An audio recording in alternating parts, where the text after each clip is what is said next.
work done due to dipole, work done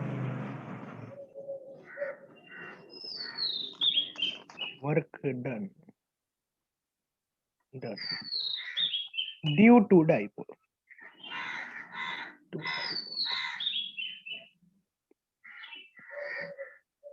ध्यान दीजिएगा चीजों को आराम से। जो हम वर्क डन जो लिखते हैं ना किसी बॉडी का वर्क डन,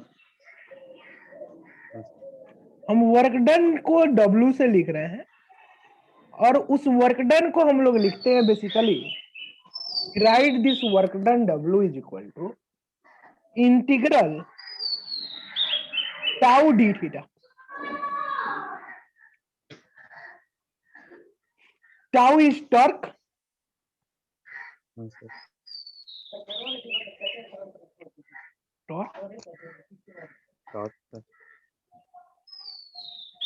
और डी थीटा अपना एंगल है।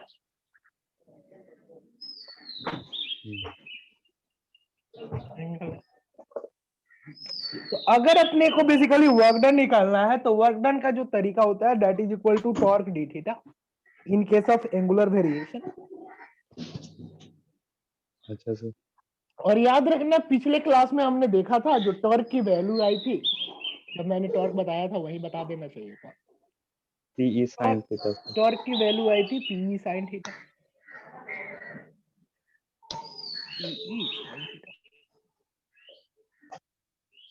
P is dipole moment, E is electric field, and theta is angle between dipole moment and electric field. Electric field. तो मैं इस वैल्यूज को अगर यहाँ पर सब्स्टिट्यूट कर दूं तो ये वैल्यू बनेगी PE sin theta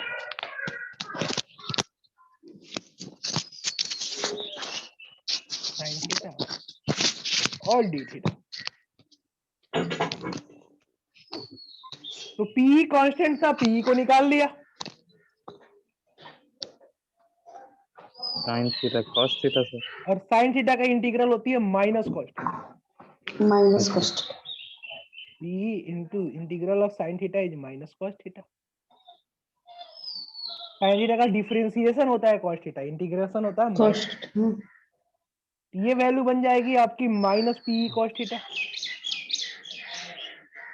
minus PE cos theta. और इसी चीज को मैंने लिख दिया minus PE cos theta. Simply हम लोग लिख सकते हैं minus of P dipole dot E, taking the dot product of this, and that is going to give us work done.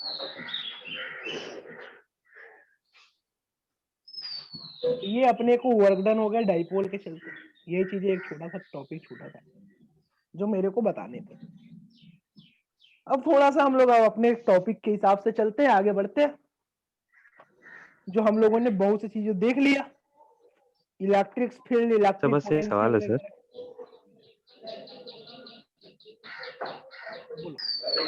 ध्यान देंगे। हाँ सर। इलेक्ट्रोस्टैटिक्स ऑफ कंडक्टर, यानी कि कंडक्टर के अंदर अपने को क्या क्या चीजें दिखता है। Electrostatics of conductor, electrostatics of conductor.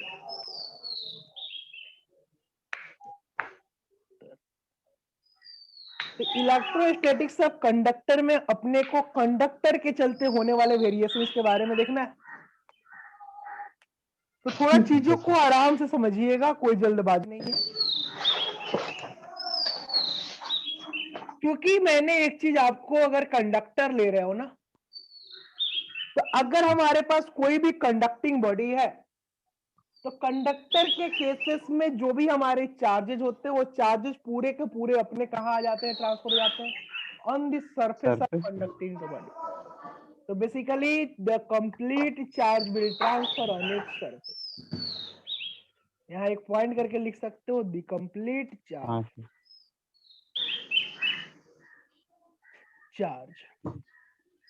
will transfer transfer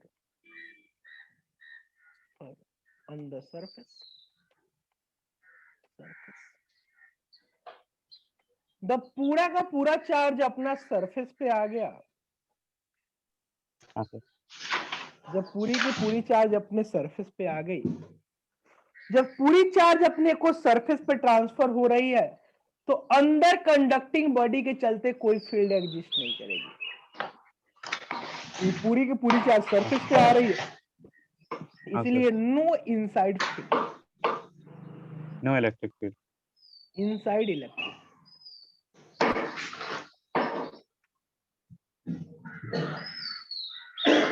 conductor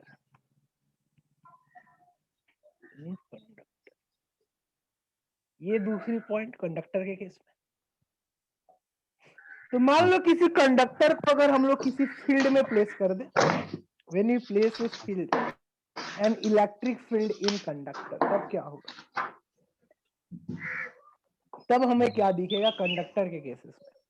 किसी कंडक्टिंग बॉडी को हम लोग प्लेस कर दे in a electric field, how it will see. तो यहां पर अपने को थोड़ा समझना, मान लो ऐसे करके अपना कोई सरफेस है,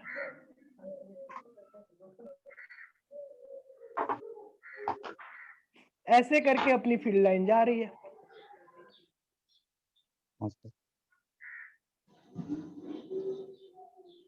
ऐसे करके अपनी फील्ड लाइन जा रही है। हाँ।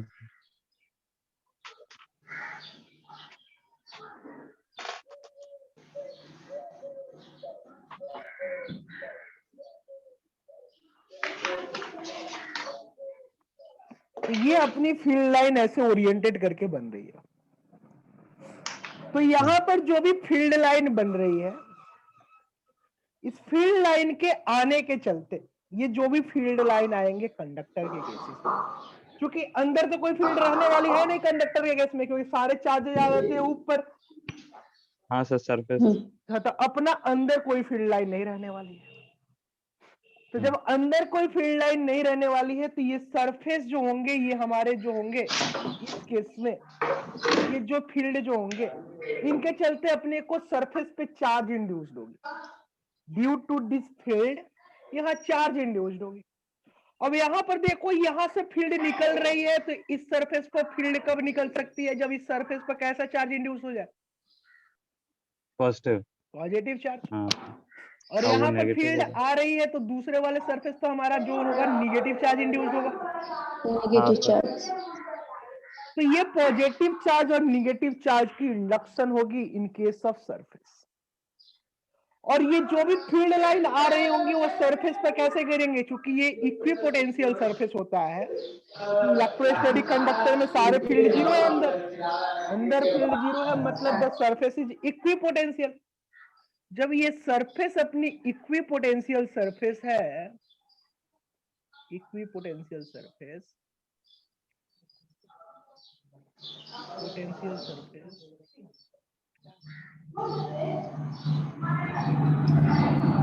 इक्विपोटेंशियल सरफेस है, तो इस इक्विपोटेंशियल सरफेस में अपने को क्या मिलेगा बेसिकली?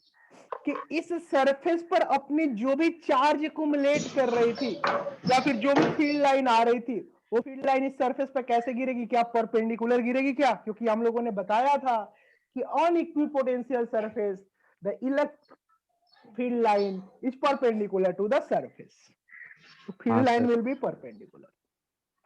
तो यहां पर फील्ड लाइन अपने परपेंडिकुलर है। चलो बहुत बढ़िया, यहां तक हम लोगों ने देखा। आगे थोड़ा सा चीजों को देखो, थोड़ा समझना। अगर मान लो यही कंडक्टर जो था अपना, ये एक कंडक्टर था ऐसे करके, और इस कंडक्टर के अंदर हमने अंदर एक खोखला कर दिया, स्पेस खाली है। तो जब ये स्पेस खाली है, तो इस केस में जो हमारा कंडक्टर होंगे वो इस रीजन तक के होंगे। हाँ सर। तो यहां तक के जो चार्ज होंगे, वहां पर अगर कोई चार्ज प्लेस होगा, वो सरफेस पे चला आएगा। चार्ज किस पे ट्रांसफर हो जाएगा? सरफेस। सरफेस। अब मैं क्या कर रहा हूं कि ये जो कैविटी था, उस कैविटी के अंदर मैंने एक चार्ज को प्लेस किया। I place some charges minus Q या प्लस क्यू, जो मन करे वो रखो। कोई दिक्कत है? लेकिन सेम होने चाहिए सर। अरे जो मन करे रखो, अपने से एक चार्ज रख रहे हैं कैविटी के अंदर। I am placing our charge inside the cavity, जो खाली जगह है वहां पर प्लेस कर रहा हूं। ठीक है? ठीक सर, ठीक।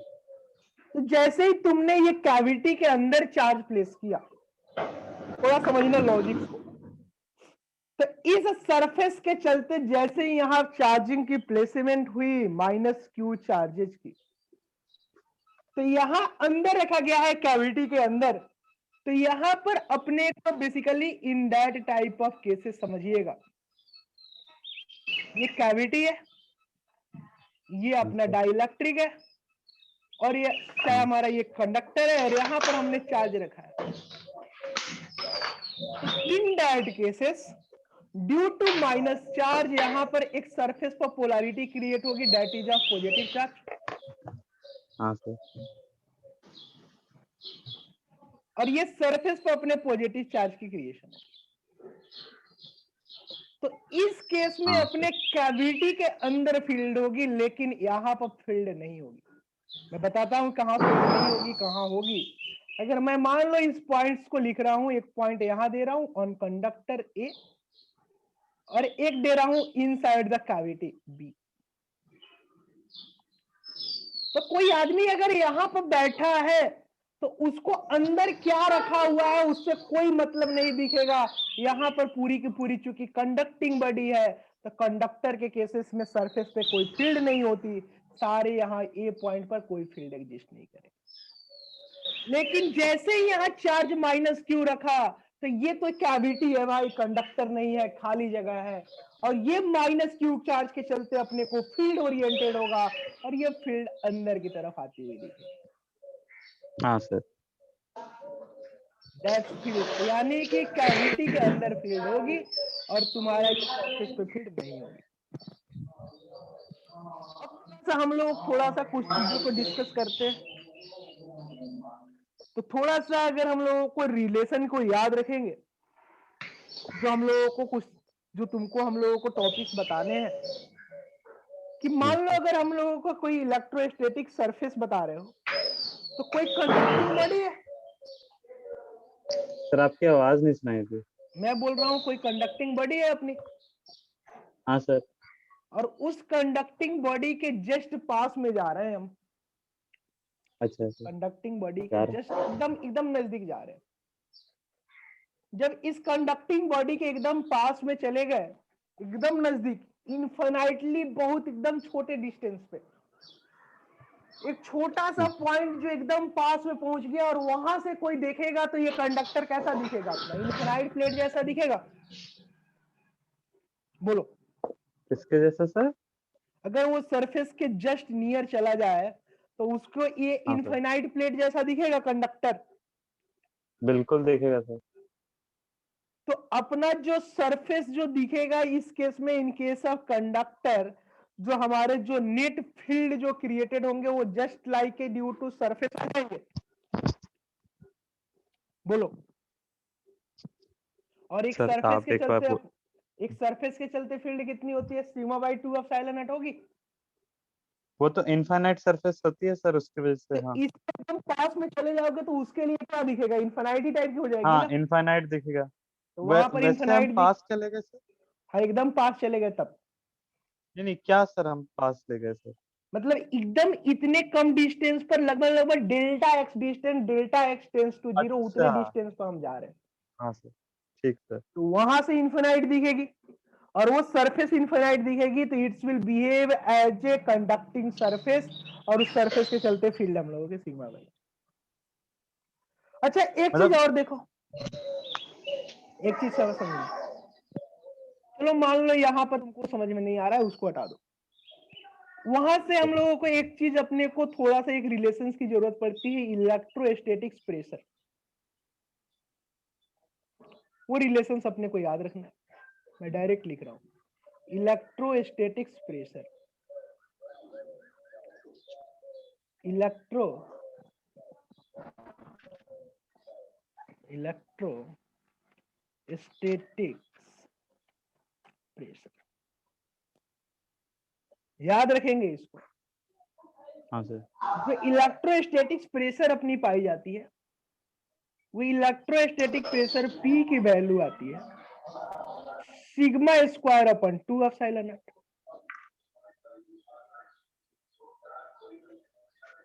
Sigma square upon 2 epsilon. ठीक है। और अगर हमारे को एक एनर्जी मांगते हैं, एनर्जी डेंसिटी, एक और होती है एनर्जी डेंसिटी, एक और टर्म होती है, हम लोग को पढ़ना है energy density due to conductor. इसकी बहुत ज्यादा यूज आती है, energy density due to conductor. इस पे क्वेश्चन पूछे गए हैं, याद रखेंगे रिलेशन को, ड्यू टू कंडक्टर। तो ये जो एनर्जी डेंसिटी कंडक्टर के चलते अपनी आती है ना बाबू, ये हाँ सर। आती है अपने को 1/2 एप्सिलॉन नॉट ई स्क्वायर के बराबर। That is energy density is nothing but energy per unit volume. तो ये हमारी आती है 1/2 epsilon not E square, where E is our electric field and epsilon naught is permittivity of material। यहाँ जो sigma लिखे वो तुम्हारा चार्ज पर यूनिट एरिया है, ये हमारा charge per unit area, right. इस रिलेशन पे काम करते हैं। लाइट ऑफ कर लो बाबू। तो अपने को जो इलेक्ट्रोस्टैटिक्स प्रेशर आती है that is equal to sigma square upon 2 epsilon naught, that is charge per unit area. ये अपने को आती है that is the energy density due to conductor and electrostatic pressure. तो एक बार फिर से आप लोग ज्वाइन हो जाइएगा, कनेक्शन अभी कटेगा। हाँ सर।